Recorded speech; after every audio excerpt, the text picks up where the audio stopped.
Buenos días, hermanos, hermanas. ¿Cómo estamos esta mañana? ¿Con frío? Bueno, ya mero se acaba el invierno. Estamos todavía como semana y media. Pero hermanos, estamos en este estudio de todo acerca de Cristo. ¿Usted conoce a Cristo? ¿Usted sabe todo acerca de Él? Estamos aprendiendo, amén, amén, sí, porque de repente, no sé si a usted le han pedido una identificación en algún lugar.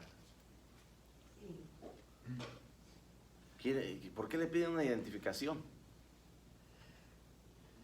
¿Quieren saber quién es usted? ¿Quieren saber si en realidad es usted? ¿Verdad? ¿Qué hay en su identificación? Enseña, muchas de ellas enseña su altura, su color de ojos, color de pelo, la edad, su nacionalidad, etcétera. Identifica quién es usted. Hay algunas identificaciones un poquito más sofisticadas donde dicen, bueno, este es un doctor, un ingeniero, etcétera. Pero ¿cómo están sus identificaciones acerca de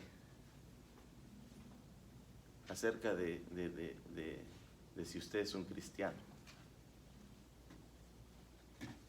¿Cómo lo identifican por allá afuera? Porque la realidad es que aquí en nuestra iglesia no dan una identificación de que usted es parte de esta iglesia, de que usted asiste a la iglesia Primera Bautista de Fairwood, de que usted tiene 10, 15, 20 años o 2 meses de asistir.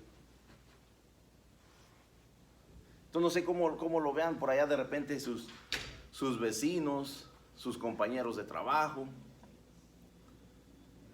Si cuando usted les dice que es cristiano, de repente le digan, a ver, muéstrame tu identificación. Ya los puse a pensar. Hermanos, queremos, porque esta mañana ese es el tema, la identidad de Jesucristo.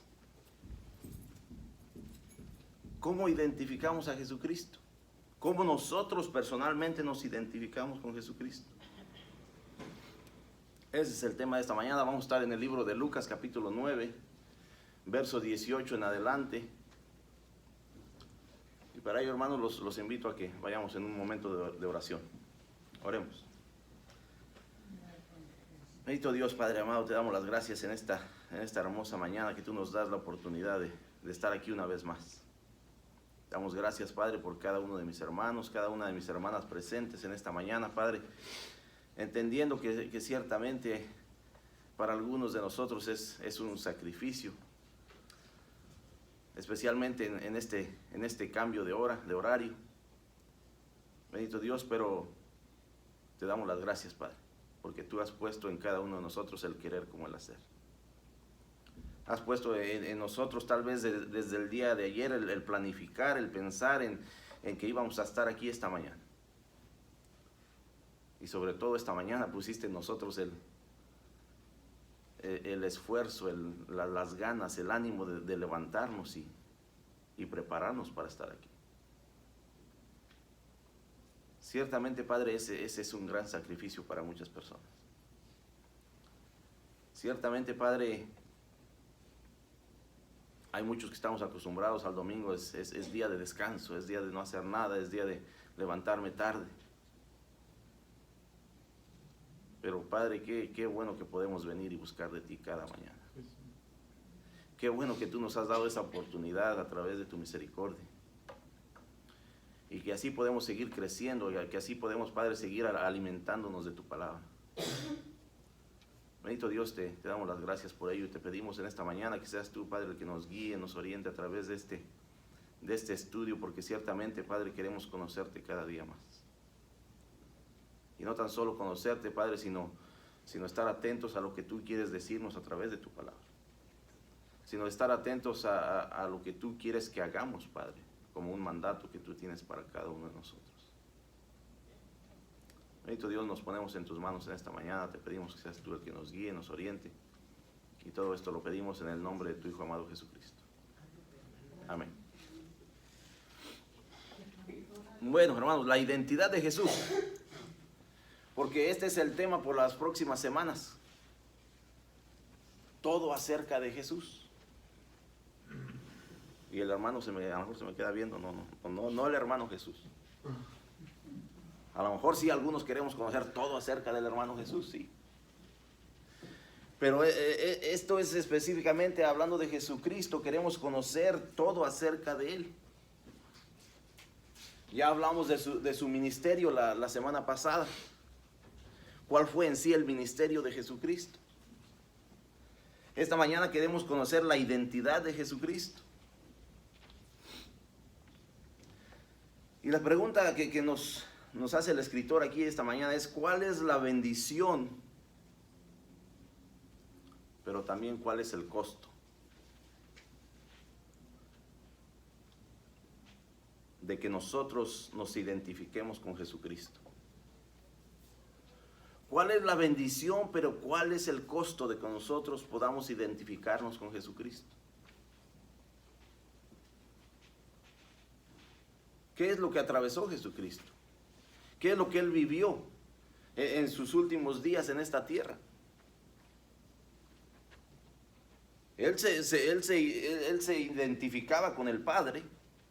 Él se identificaba directamente con Dios Padre. Y eso es una bendición en sí. El poder identificarnos con Dios es una bendición. Pero esa bendición también lleva un costo. ¿Cuál es el costo de que nosotros nos identifiquemos con Dios o con Jesucristo? ¿Cuál es el costo para usted esta mañana? A lo mejor todavía venimos por ahí medios dormidos esta mañana. Ese es parte del costo. Esa es parte de que nosotros tenemos que hacer un esfuerzo, que tenemos que hacer algo voluntariamente, pero intencionalmente, para seguir buscando de Dios. Ese es parte del costo. Pero eso podría ser algo superficial. Eso podría ser algo de lo que estamos hablando por encimita de las cosas. Esta mañana vamos a hablar un poquito más profundo acerca de cuál es ese costo de identificarnos con Jesucristo. Y yo sé que a veces no nos gusta hablar de esto, porque cualquier costo es un sacrificio en sí, para muchos de nosotros. Eso significa que tenemos que esforzarnos un poquito más. Eso significa que tenemos que ser un poco más fieles. Eso significa que en nuestro día a día tenemos que ser intencionales en lo que hacemos o dejamos de hacer. Así de que, hermanos, sí hay un costo. Sí hay un costo. Tal vez hemos oído ese evangelio erróneo que nos han dado de que no, tú simplemente aceptas a Jesucristo y todo va a estar de maravilla. Hermanos, no es así. Hay un costo. Hay un precio. Hay un sacrificio que hacer. Ciertamente sí, no podemos hacer nada para alcanzar la salvación. Eso sí. Porque eso es por gracia y misericordia. Ese es un regalo inmerecido. Pero después de que usted ha aceptado, de que usted es un seguidor de Jesucristo, va a haber un precio. Así que, hermanos, les iba a decir que se pusieran los cinturones, pero las sillas no tienen. Okay. Así que vamos a ver qué nos dice el escritor. Miren. Dice: a menudo en nuestro círculo de amistades nos presentamos o definimos por lo que hacemos, ¿verdad? No, pues yo soy fulanito de tal, soy el doctor fulano de tal. No, pues yo soy el arquitecto fulano de tal. No, pues yo trabajo en esto, trabajo en aquello. De repente así nos definimos nosotros mismos cuando nos presentamos así, con alguien más. Pero a veces, dice, otras personas hasta nos ponen etiquetas. ¿A quién lo han etiquetado? Cuando era joven, cuando era niño. O tal vez ahora en su trabajo tiene una etiqueta que a lo mejor no sabe usted. Que a lo mejor no se ha dado cuenta cómo le llaman. Que de repente por ahí se oye, ¿sí sabes cómo te dicen? Bueno, la gente tiende a poner etiquetas. Puede que sea usted un ingeniero, un padre, un músico o un estudiante. Estas etiquetas pueden dar forma a cómo te ves a ti mismo y cómo interactúas con el mundo que te rodea, formando así tu identidad. Formando así tu identidad. Sin embargo, algunas veces has sentido que esas etiquetas no logran captar la totalidad de quien tú eres realmente. De quien tú eres realmente. ¿O qué? Dice, ¿o qué es agobiante la presión de cumplir con las expectativas que esas etiquetas te imponen? De repente sentimos mucha presión porque nos han etiquetado de una manera que tal vez no en realidad no lo somos. Y eso causa presión sobre nosotros. Si alguna vez te has sentido así, dice, no estás solo. No estás solo. En esta sesión vamos a explorar la realidad de cómo como creyentes tenemos una identidad más profunda, una que va más allá de las etiquetas que el mundo nos asigna. Vamos a estudiar la forma en que Jesús nos invita a identificarnos con Él, a identificarnos con Jesucristo. Mediante las palabras de Jesús descubriremos cómo esta nueva identidad puede liberarnos de las expectativas del mundo. Porque el mundo nos etiqueta, el mundo quiere que nosotros seamos de cierta manera, que seamos parte del estándar de este mundo. Y así nos etiquetan. Pero al podernos identificar con Jesucristo, esto nos libera de las expectativas del mundo y nos guía a una vida con propósito, con paz y alegría. Pero es solamente a través de Jesucristo. Sí, que hermanos, los invito a que vayamos a Lucas 9. Si alguien tiene por ahí, lo invito a que lea versos 18 y 19. Aconteció que mientras Jesús oraba aparte, estaban con él los discípulos y les preguntó diciendo, ¿quién dice la gente que soy yo? Ellos respondieron, unos Juan el Bautista, otros Elías, y otros que algún profeta de los antiguos ha resucitado. Amén. ¿Sabe que este pasaje está inmediatamente después de cuando Jesucristo alimenta a los 5,000? Y dice que aconteció como un suceso, no sé, de repente, como que algo que, esto es lo que, ¿qué es lo que hacía Jesucristo regularmente? Él se apartaba para ir en oración al Padre. Él se apartaba de la muchedumbre, él se apartaba de aquellas multitudes que lo seguían para ir en oración. Él se apartaba hasta de los discípulos. Sí, vemos que algunos pasajes nos dice que algunas ocasiones llevó a algunos de los discípulos con él. Pero él siempre se apartaba y dice que aconteció que mientras Jesús oraba, aparte, ese aconteció no es que la oración era algo raro de Jesucristo. Lo que aconteció es que los discípulos llegaron. Lo que aconteció es que ahora nos dice que estaban con él los discípulos, que eran parte de este entorno. Porque Jesucristo siempre se apartaba para orar. Porque siempre Jesucristo estaba buscando la dirección del Padre en todo lo que él iba a hacer y cómo lo iba a hacer. Pero dice que estaban con él los discípulos y les preguntó diciendo.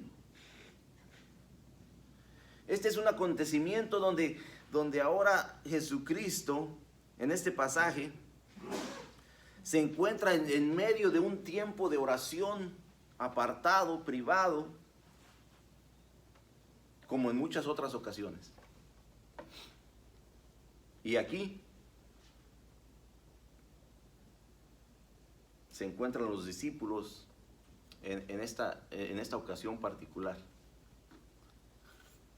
Y Jesucristo viene a hacer una pregunta. Viene a hacer una pregunta, no sé si es a través de que los discípulos llegaron de repente y lo interrumpieron en su oración. Pero la pregunta es precisa y concisa. La pregunta de Jesucristo no es para recolectar información. La pregunta de Jesucristo no es que él no supiera lo que la gente decía de él. La pregunta de Jesucristo no es que él no supiera la etiqueta que ya le habían puesto. Porque desde el comienzo de su ministerio, las multitudes empezaron a incrementarse, las multitudes lo seguían y él sabía y él oía lo que la gente decía acerca de él. Pero la pregunta que hace aquí a sus discípulos dice, ¿quién dice la gente que soy yo? La pregunta no fue hacia la gente. La pregunta fue al grupo de discípulos, al grupo de los más allegados a Jesucristo, al grupo de los que tenían una relación más íntima, más cercana con Él, al grupo de los que eran parte de su ministerio y que estaban sirviendo, al grupo de los que habían experimentado y habían oído lo que la gente decía. Esa es la pregunta. La pregunta es hacia aquellos que están más cerca de Él. ¿Y qué dicen la gente que soy yo? ¿Quién dicen que soy yo?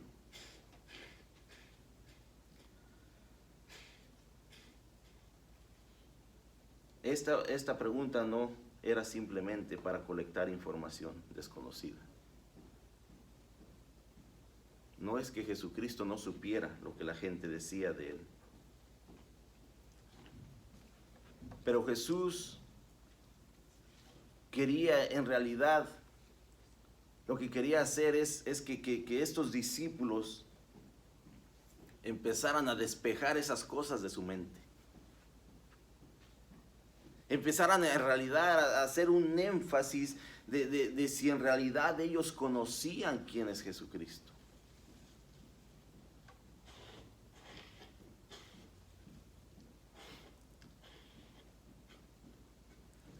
Jesucristo en este momento de oración, como usualmente lo hacía, porque la oración permite que tengamos más claridad. La oración permite que tengamos una mejor dirección. La oración nos lleva al entendimiento de lo que Dios espera de cada uno de nosotros. Y es lo que Jesucristo estaba haciendo, pero en ese momento donde tal vez es interrumpido, hace una pregunta concisa a estos discípulos. Y aquí viene la respuesta de ellos. Ellos respondieron, unos dicen que tú eres Juan el Bautista. Y otros dicen que tú eres Elías. Y otros dicen que algún profeta de los antiguos que ha resucitado. O sea que de entrada ya la gente, ya el pueblo creía en la resurrección. Es un profeta que ha resucitado. Un profeta de los antiguos. ¿Por qué? Perdón, ¿por qué lo relacionaban con alguna de estas personas, de esos personajes? ¿Por qué lo relacionaban con Juan el Bautista? ¿Por qué lo relacionaban con Elías o con algún profeta que hubiese resucitado? En aquel tiempo no había cámaras fotográficas, hermano. En aquel tiempo no había una foto donde podíamos decir, oh, no, si es Juan el Bautista. Oh, no, es Elías. No simplemente se basaban en lo que ellos habían oído. Simplemente se basaban en lo que ellos veían que estaba haciendo. Y todo eso tenía una relación con lo que Elías había dicho, con lo que algún profeta había dicho o profetizado, o con lo que Juan el Bautista estaba haciendo, que era preparar el camino para el Mesías. Dicen, es alguno de ellos. Esto es lo que había en el pensamiento de las multitudes que seguían a Jesucristo.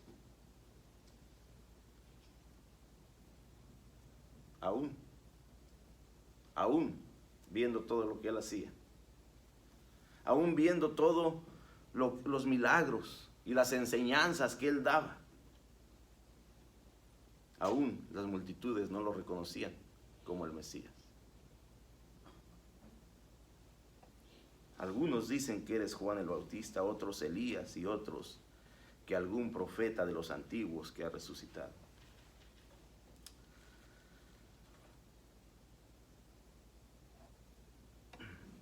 Lo que Jesucristo, al hacer esta pregunta, quería hacer era empezar a establecer en la mente de sus discípulos, en la mente de los más allegados, en la mente de los que eran parte de su ministerio, que su real identidad no era como las multitudes lo pensaban, que su verdadera identidad era el Mesías. Él estaba haciendo una pregunta para que los discípulos, los más allegados, en realidad en su mente tuvieran una claridad de quién era el que les estaba preguntando. Jesús le preguntó a sus discípulos, ¿qué dice la gente? Para quitar eso de sus mentes cuando les tocara a ellos responder. Cuando les tocara a ellos responder esa pregunta. Porque Jesucristo se las va a hacer.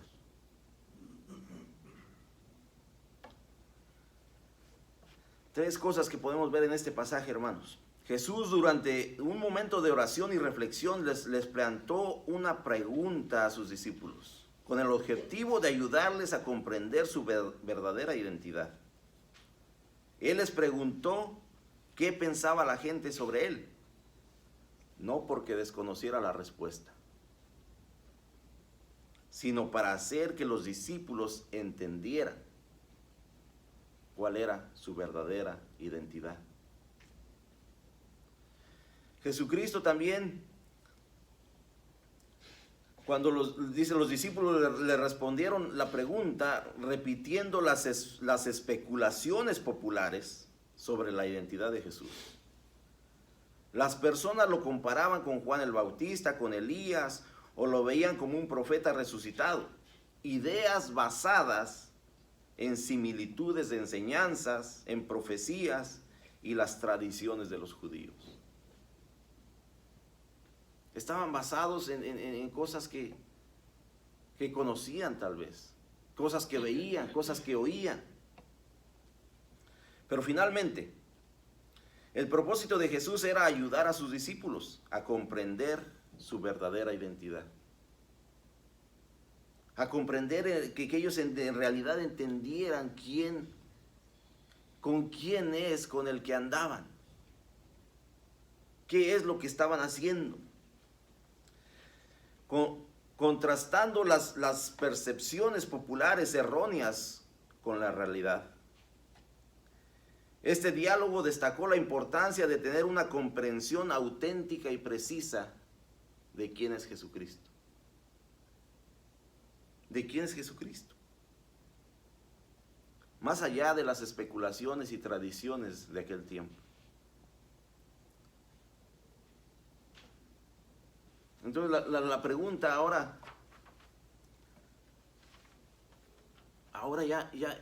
ya pasa a otro nivel. ¿Verdad? Jesucristo dice, ¿y quién dice la gente que soy yo? ¿Será que los discípulos tienen una percepción diferente? ¿Será que los discípulos tienen un punto de vista más centrado?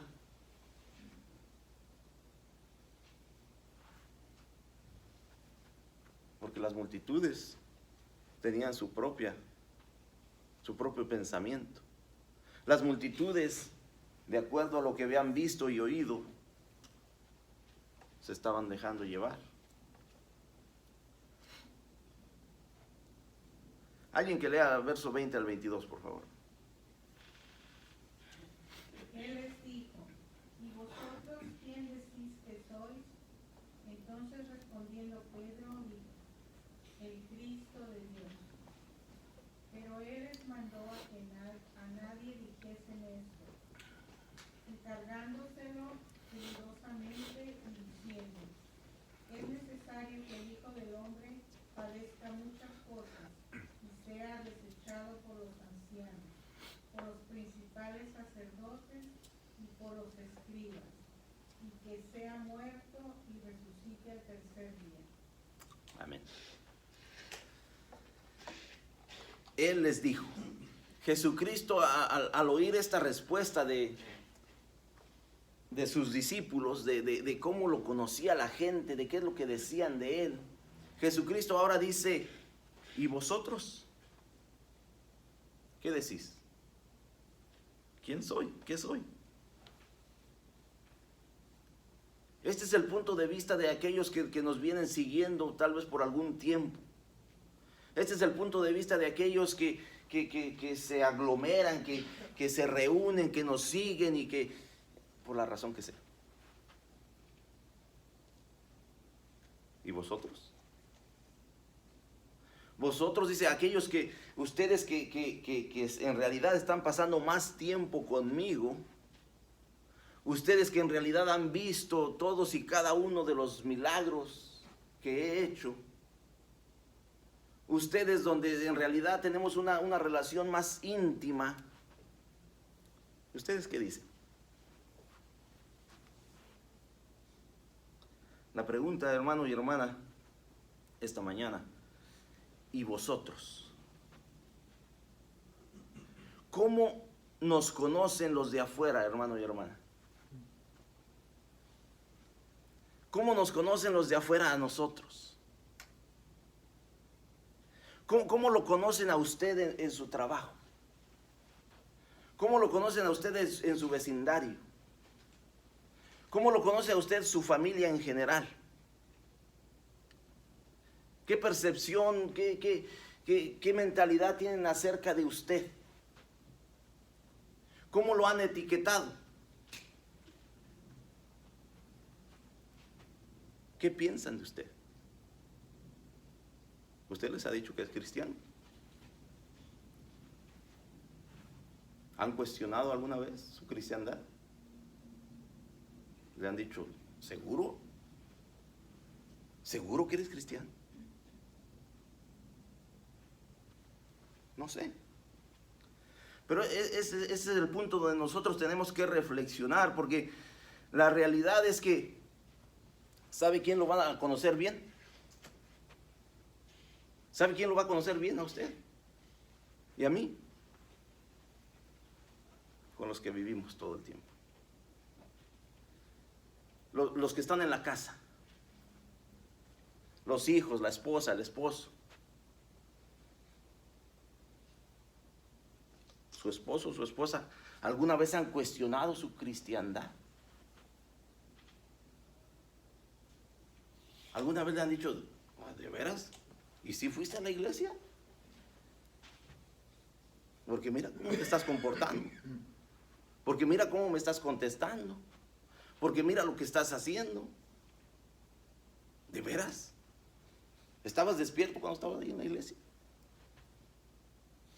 Ese es el punto de reflexión que nosotros tenemos que tener, porque la realidad es que a Jesucristo, los que lo seguían, lo conocían de alguna manera, tenían una percepción, tenían un punto de vista.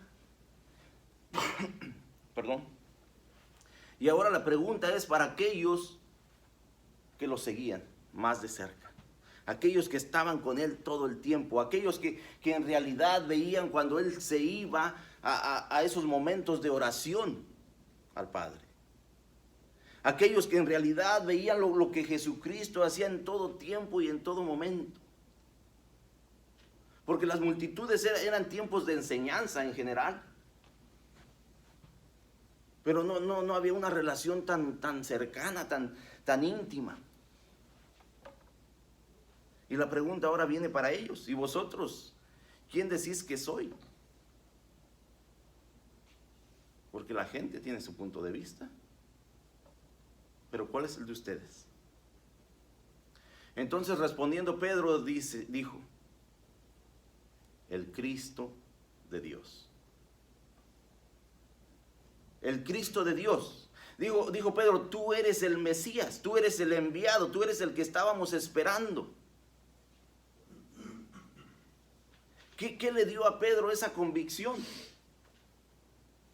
¿Qué le dio a Pedro esa seguridad?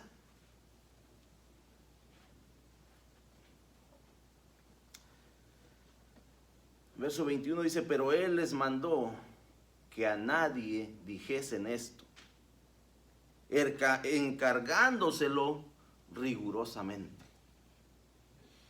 Jesucristo hace una petición, dice esto no se lo digan a nadie. Qué bueno que ustedes tienen el entendimiento de quién soy yo. Pero no se lo hagan saber a nadie todavía. No se lo hagan saber, dice que se los encargó rigurosamente. Esto no se lo hagan saber a nadie. La gente va a seguir teniendo su propio pensamiento. Pedro contestó claramente. Pedro contestó con seguridad. Pedro dijo, tú eres el Cristo de Dios. El título Cristo, en la traducción en el griego de la palabra en hebreo, Mesías, dice, no es un nombre ni es un apellido.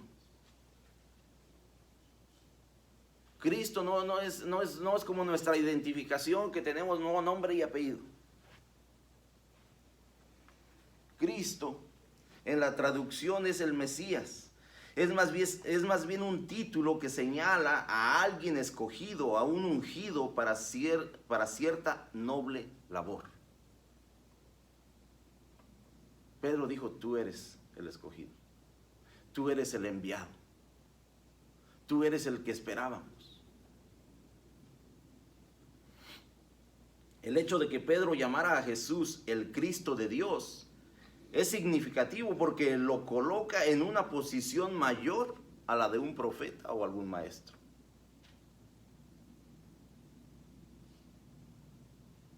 Lo coloca en la posición donde nadie puede llegar.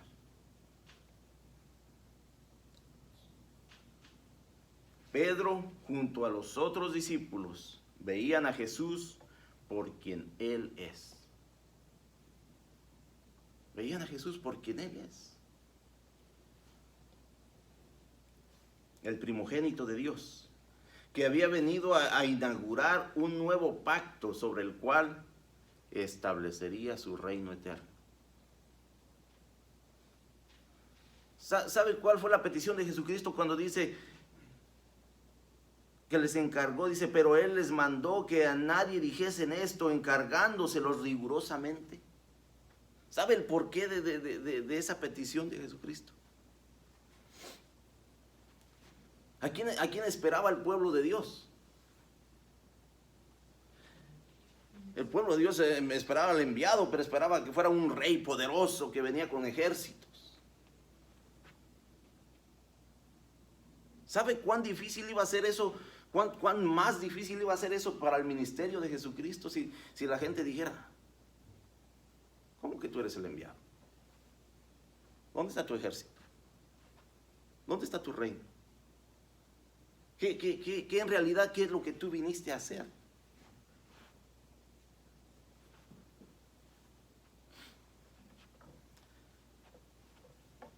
Jesús les mandó que no dijeran esto a nadie. La expectativa judía del Mesías esperando era que Él vendría con poder político y militar. Esa era la expectativa. Esa era lo que el pueblo esperaba. Un político y militar que viniera a salvar a Israel de la opresión. Para establecer una gran nación. Esas eran las expectativas. Esta expectativa es una expectativa errónea. Esto haría muy difícil el ministerio de Jesús, ya que como venía enseñando, su reino está en otro plano totalmente diferente. Su reino no tenía nada que ver con política. Su reino no tenía nada que ver con algo militar. Su reino era simplemente para venir a liberarnos de la opresión, pero de la opresión del pecado. Entonces esta es la petición de Jesucristo. Dice, y diciendo, es necesario que el Hijo del Hombre padezca muchas cosas, haciéndoselo saber a sus discípulos, a aquellos que acababan de responder de una manera correcta, porque bueno, al parecer Pedro era el vocero de los demás discípulos, era el que hablaba, era el que representaba. Dice, tú eres Cristo, el Cristo de Dios.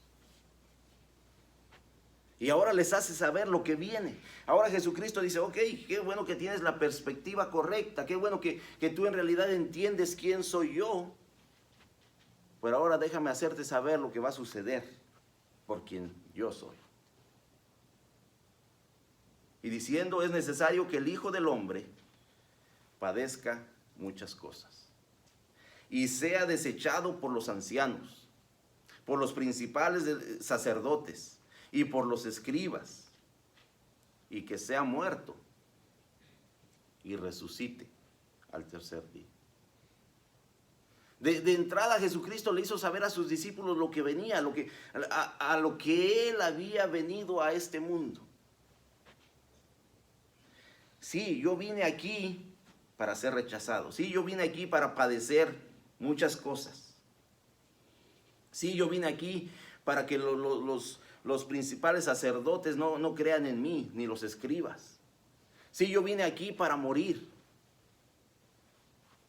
Este es para lo que Dios me ha enviado aquí. Dios Padre. ¿Por qué cree que Jesucristo le haría saber eso a sus discípulos?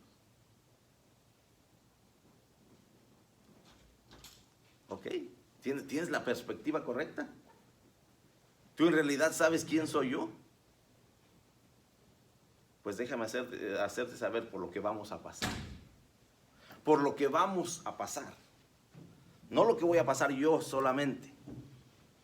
Por lo que vamos a pasar, porque tú eres un seguidor, porque tú eres uno de los discípulos, porque tú eres de los más allegados. Esto es lo que viene.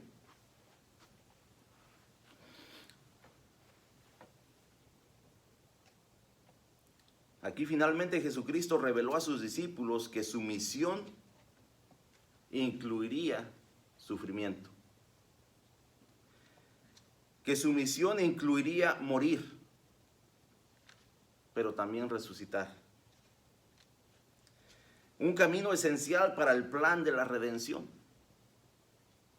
Un camino esencial para el plan de la salvación. Solo por medio de ese proceso se podría liberar a su pueblo de la esclavitud del pecado y otorgarles la vida eterna. Solamente a través de este proceso. Solamente a través del sufrimiento y del rechazo, de la muerte y resurrección. No hay otra opción. No hubo otra opción. Este plan se tenía que cumplir, no era opcional. Jesucristo se lo revela: esto es lo que voy a hacer, a eso vine, no es una opción.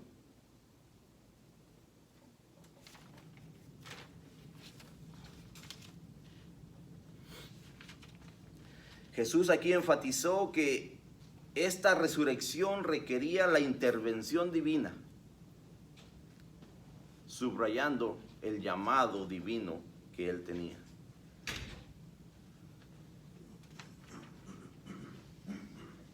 Alguien que vaya a los siguientes versículos, hermanos. Verso 23 al 26, por favor.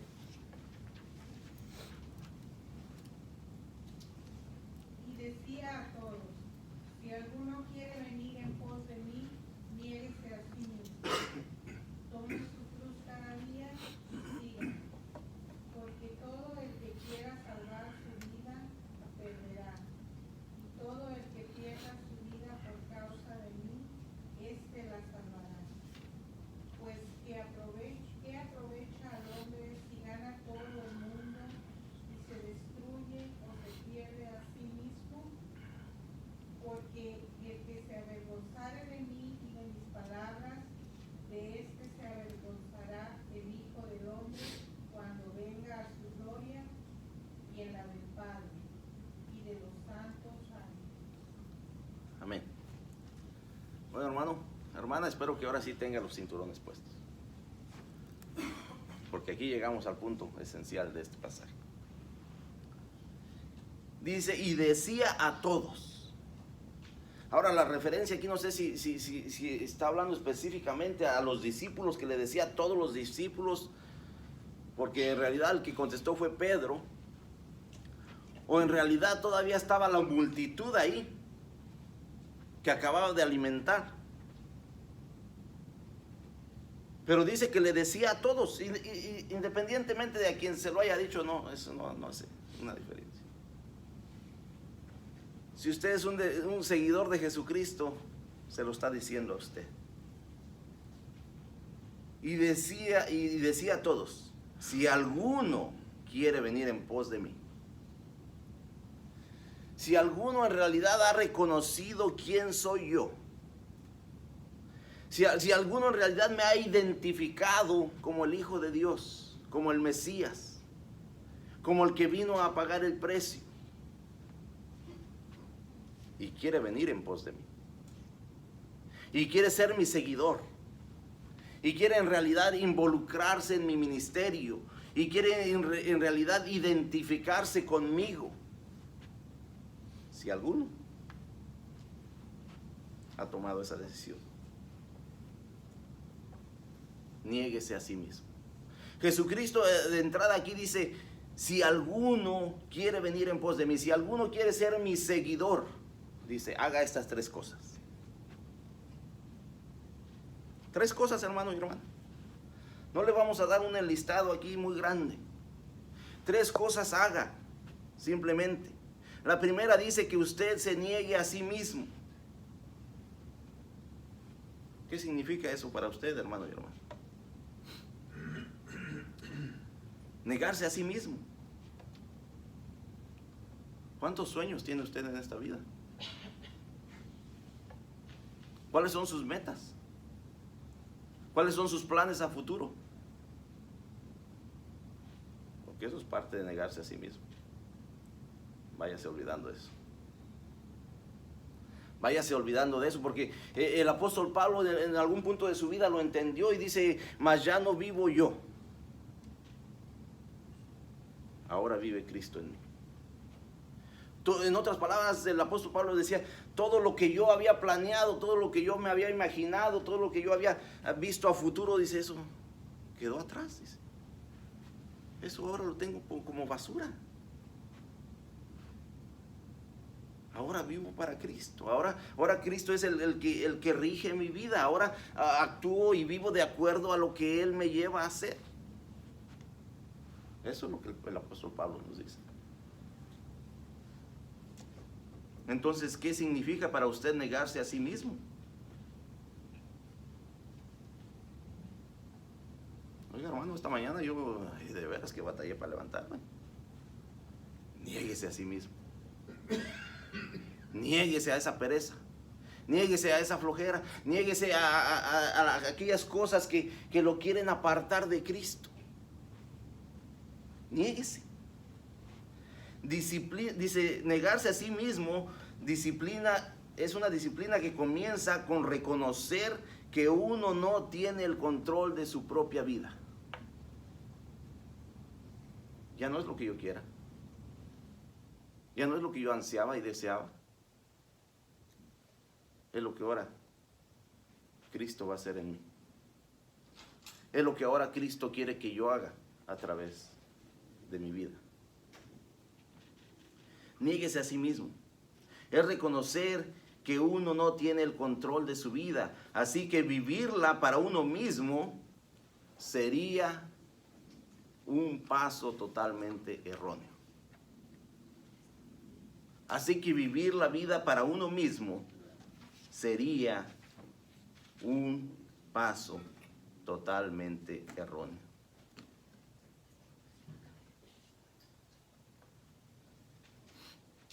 Negarse a sí mismo implica vivir para los demás. Implica vivir en obediencia a Dios para hacer su voluntad. Eso es lo que implica negarse a sí mismo, hermano. Implica que en realidad estamos entendiendo la voluntad de Dios y estamos en el camino a hacerla. Sin importar lo que nosotros pensábamos, queríamos, soñábamos.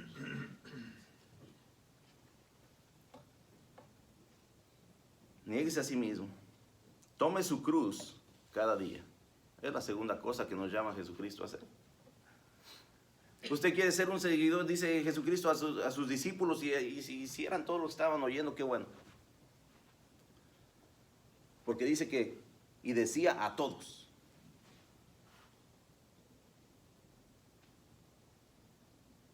Toma tu cruz cada día. ¿Qué significa eso, hermano? ¿Que vamos a andar con un madero colgando todos los días? A donde quiera que vayamos. Porque Jesucristo tuvo que llevar su madero para la crucifixión. Esa era parte del castigo para aquel que iba a ser crucificado. Tenía que llevar su propia cruz.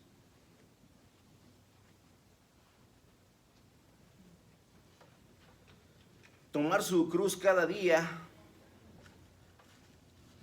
nos muestra la necesidad de tomar su cruz. Esto es una imagen con la que las personas estarían familiarizadas. Luego de dictar una sentencia de crucifixión, ya no había vuelta atrás.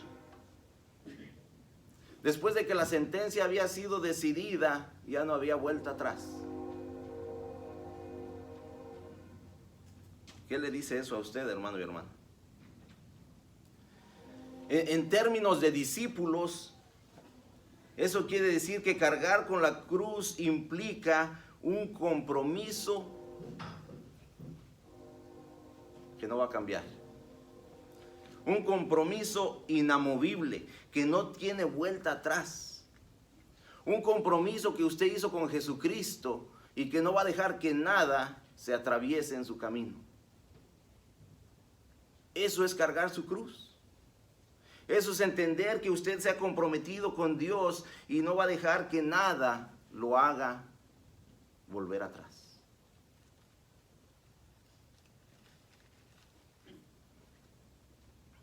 Es un compromiso que no podemos romper. Es un compromiso que usted va a tener que cumplir. Por eso es que Jesucristo lo pone de esa manera. Dice, si alguno quiere venir en pos de mí, si alguno en realidad ha tomado esa decisión, qué bueno, es una cosa buena. Pero hay un precio que pagar. El primero es negarse a sí mismo, el segundo es tomar su cruz y el tercero es seguirme. Es seguirme. Alguno le preguntó, ¿y dónde está tu casa? ¿Dónde te duermes? ¿Dónde? Las zorras tienen sus guaridas, las aves sus nidos, pero el Hijo del Hombre no tiene dónde recostar su cabeza. Jesucristo les daba a entender que en realidad lo que vino a Él a hacer a este mundo iba a atravesar mucho sufrimiento. Y ahora nos dice, ¿y ustedes qué piensan? ¿Quién soy yo?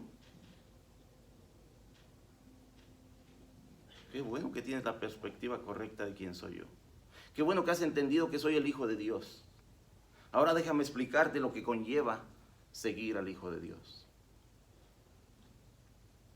Y es negarte a ti mismo, y es tomar tu cruz cada día. Y ahora es seguirme. Porque todo dice, el que quiera salvar su vida, la perderá. Y todo el que pierda su vida por causa de mí, la salvará. Seguir a Jesús es el compromiso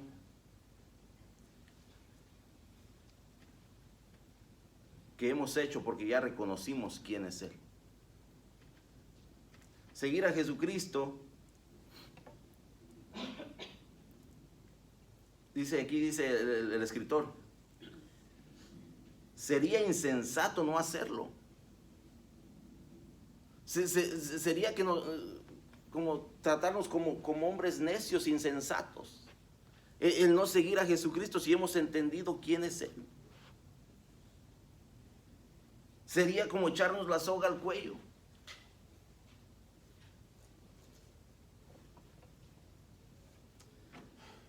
Sería insensato no hacerlo.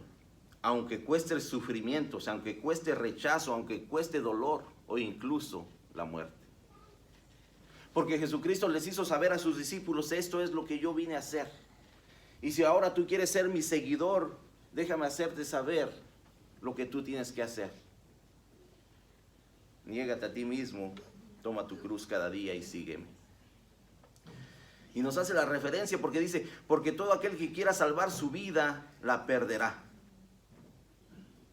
Jesucristo aquí justifica lo anterior aludiendo a cómo funcionan las cosas del reino de Dios. ¿Cómo funcionan las cosas del reino de Dios? Dice, el que quiera tenerlo todo en este mundo, solo tendrá eso y nada más. Solo tendrá eso y nada más. Perderá la oportunidad de invertir su vida en el reino de Dios. Pero el que se dedica a invertir en el reino de Dios, al punto de apartarse, perder su vida, este es quien ha encontrado el propósito por el cual vivir. Jesús llama a reflexionar sobre el valor que tiene ganar el mundo entero durante la vida terrenal, si es que pasar la eternidad perdido y con la destrucción. Por eso hace esta referencia, dice, pues ¿qué aprovecha al hombre si gana todo el mundo y se destruye o se pierde a sí mismo? ¿De qué le sirve al ser humano, de qué le sirve al hombre ganarse todo lo que ansea en esta vida, en este mundo terrenal, si no ha invertido en las cosas de Dios? ¿De qué le sirve? Pensó que estaba ganando su vida, pero la está perdiendo.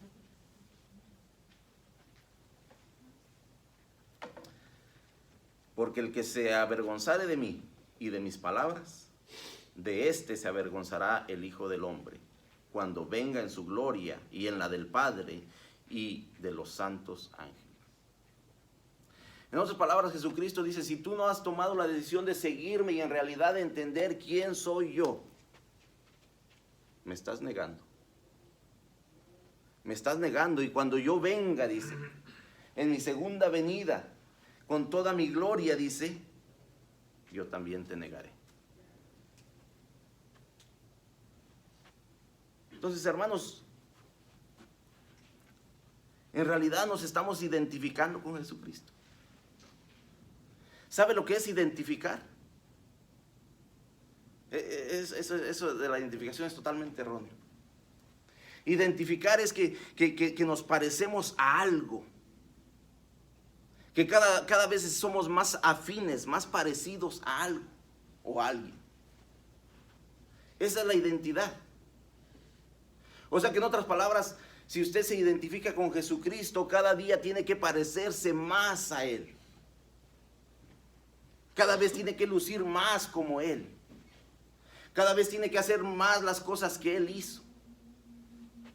Eso es identificarnos con Jesucristo, y Él nos pone bien claro lo que conlleva eso. Si queremos parecernos a Él, si en realidad hemos optado de venir en pos de Él y seguir. Así de que, hermanos, ¿dónde estamos esta mañana? Vamos a concluir aquí.